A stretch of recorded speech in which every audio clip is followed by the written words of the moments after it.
The San Francisco Giants unfortunately dropped the second game of the three-game series versus the San Diego Padres by a final score of 5-1. Giants rookie right-hander Shaun Anderson got the start for your Giants in this one. And what we've seen out of Anderson is that at times this year in a lot of games, he'll give up a lot of early runs and, he'll tend to minimize the damage and still pitch, 5-6 innings and keep his team in the game.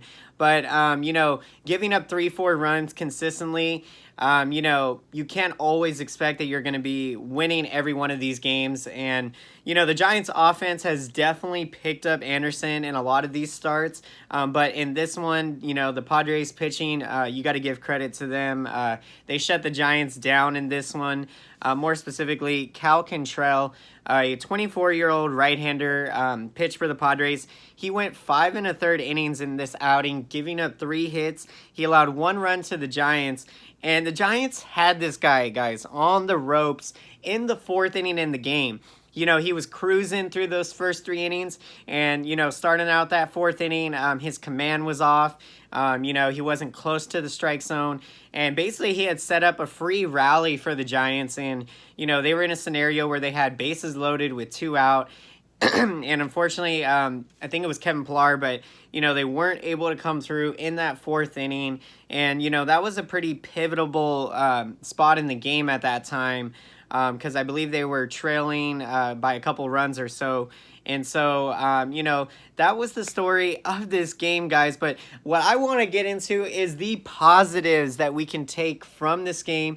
There were several noteworthy positives. If we're going to look at the offense, Mike Yastrzemski had a very good game, guys. He's continuing to swing a hot bat. He went 2 for 3 in the game, scoring 1 run and had a walk. So, very nice. He got on base 3 times in the game, and now he's hitting 260 on the year, which is phenomenal because at one point he was hitting like 230, and there was talk about him being sent back down to AAA. And when that talk was brought up, I think the Giants were in Colorado at the time, and then he went on to go on a tear, going like 8 for 15 or something like that in the 3-game series in Colorado, and so really made his case on, why the Giants should keep him on the roster at that point in time.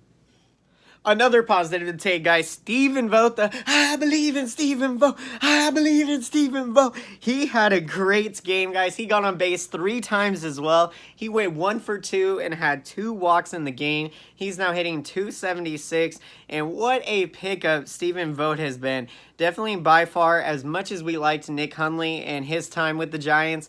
And I heard in recent news that he got released by the A's. So, things for whatever reason did not work out so well for Hundley in the other side of the Bay. But Stephen Vogt, guys, one of the best pickups for Farhan Zaidi and a backup catcher. You feel so confident sending him up there, especially in pinch hit scenarios, late in games. He's got power. He can hit you a home run off the bench.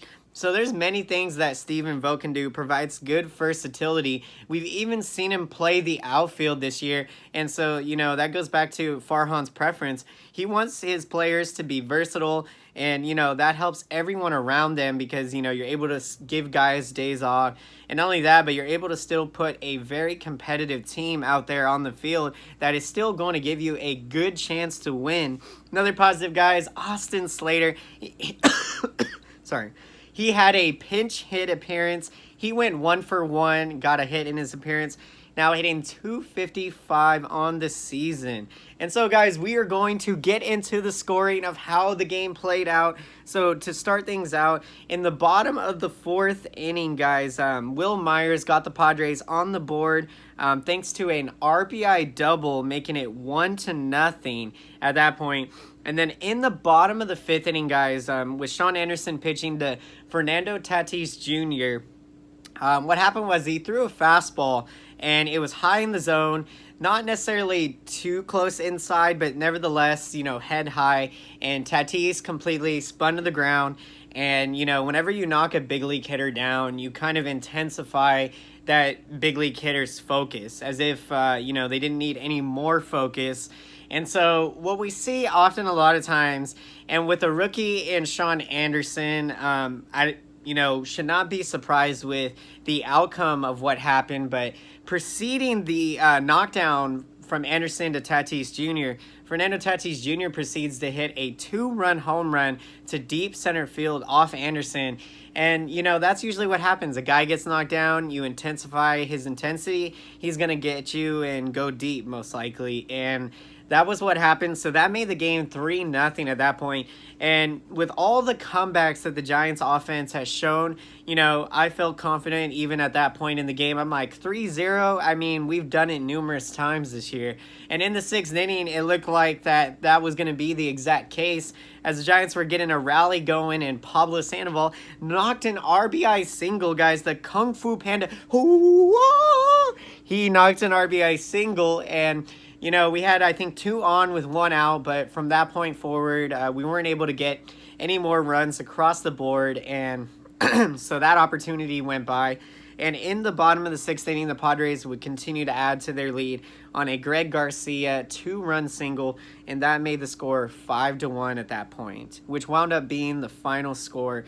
And so losing game 2 of the series, again, we know the Giants weren't going to be perfect in July and win every single game that they play or come back from every single deficit, or that every day the offense was going to be looking phenomenal. But the important thing is, guys, now we have an opportunity to win another series, and if we win the last game of this 3-game series, it would be the Giants' 7th straight series victory. So there is definitely a lot on the line, and also with that trade deadline approaching, where the Giants sit in the standings come Monday morning, that's definitely going to have a factor in what Farhan Zaidi elects to do, whether that is buying to improve the team as we try to make one final playoff push for Bruce Bochy, or if it means being sellers and trying to acquire some young top prospects with controllable years beyond this season, and so that we can build into the future.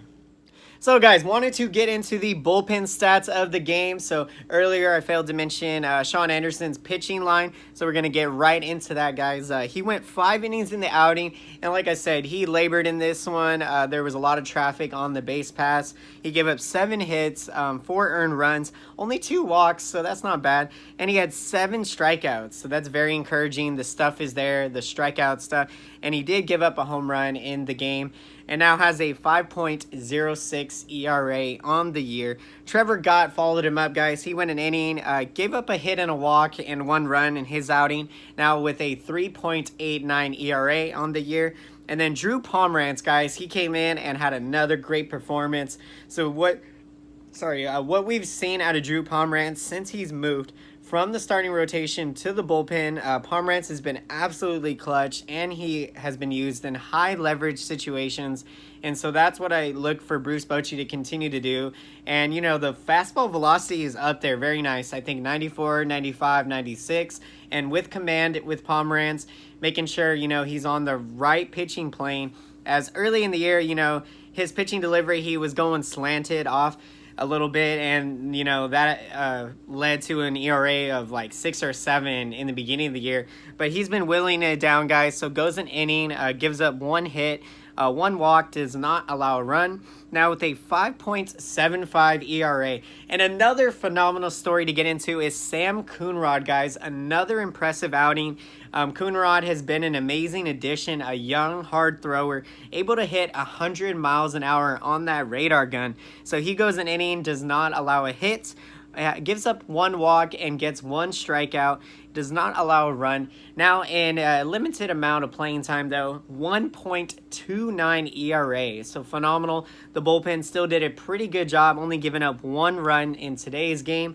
And so now let's look ahead to the future, to the San Francisco Giants' next game in the series. The finale of the 3-game series will be taking place Sunday afternoon, and the Giants are going to be sending Madison Bumgarner to the mound. Bumgarner is 5-7 on the year with a 3.66 ERA to go with 134 strikeouts. Even more impressive, guys, over his last 6 starts, Bumgarner is pitching with an ERA of 2.00, and of course, this will be his last start before the July 31st trade deadline. And so a lot of us Giants fans, we are hoping and praying, of course, that, this won't be the last time that we see Madison Bumgarner make a start for the Orange and Black. And so, guys, Bum is going to be opposing a guy by the name of Adrian Morejon, a 20-year-old left-hander who has only pitched twice since being called up, pitched once as a starter and once in relief. And in that limited amount of pitching time, he has a 2.70 ERA with 2 strikeouts. And so it looks like the Padres pitching plan with him in this game is going to be for him to probably throw maybe 2, 3, 4 innings, and then it'll be a bullpen game. So, this is a good opportunity for this Giants offense to lick their chops, lick their bats, guys, do whatever they got to do in there to get that mojo going and, be able to rally against a guy that they probably have not seen a whole lot of. And so, guys, I hope you enjoyed this video. If you did and you made it all the way through the video, be sure to smash that like button. I very much appreciate all your guys' feedback. I love to read your comments. I love to interact with you guys. Love to hear your thoughts and perspective. So comment down below, guys. Let me know what are your thoughts after the loss in this one. Again, we knew the Giants weren't going to win every game, but, there were a lot of positives to take out of this game. And we have an opportunity to win the series on Sunday, and we are sending our ace to the mound. So you definitely like our chances, and you know that feel-good feeling that we got.